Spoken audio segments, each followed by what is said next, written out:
Աննա Հակոբյանին սպառնալիքներ հնչեցնելու գործով մեկ անձի նկատմամբ կալանավորման որոշում է կայացվել։ Նա հետախուզվում է։ Քննչական կոմիտեն հայտնում է, որ հարուցվել է 2 քրեական վարույթ։ Մեկը վերաբերում է տեղեկատվական կամ հաղորդակցական տեխնոլոգիաներով խուլիգանություն կատարելուն, մյուսը բռնություն գործադրելու հրապարակային կոչերին։ Քրեական վարույթի հիմքում Նիկոլ Փաշինյանի կնոջ Աննա Հակոբյանի հրապարակումն է։ Մի քանի օր առաջ նա հայտարարել էր, որ սոցիալական ցանցերում տարածված տեսանյութերից հետո սպառնալիքներ է ստացել եւ իր կյանքը վտանգված է։ Ընտանիքներում բռնության թեմայի բարձրաձայնումից հետո կյանքիս ուղղված սպառնալիքներ եմ զգում։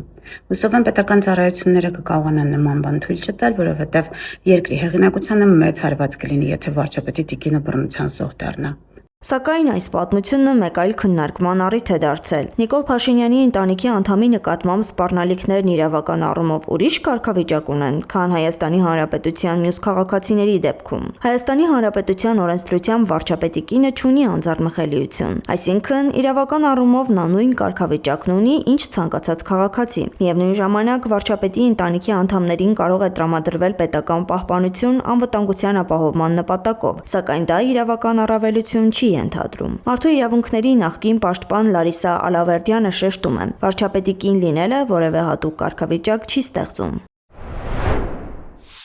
Դարիներ շարունակ արդեն պետք է ասեմ, այն փորձերը, որ ներկայացվի այդ տիկինը որպես երկրի առաջին տիկին, գոնե այդ սիմվոլիկ անվանումը, որը որ օգտագործվում է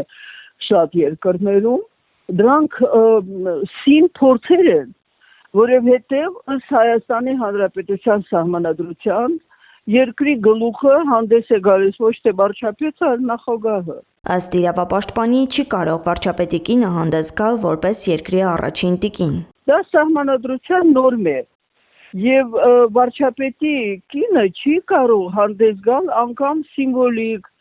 կամ այդպես տարածված ընկալումներով այդ բառակապակցությունը որպես առաջին տիկին։ Ինչ վերաբերում է արդարադատությանը, ըստ իրավապաշտպանի, եթե նույն հայտարարությունն անեին ընդդիմադիր կին գործիչները կամ սովորական քաղաքացիները, ապա դժվար թե դատական համակարգը նույն հապճեպությամբ արձագանքեր։ Լարիսա Ալավերդյանը այս արդարադատությունը ոչ միայն ընտրովի է համարում, այլև հասցեական։ Յուրայիններին ոչ մի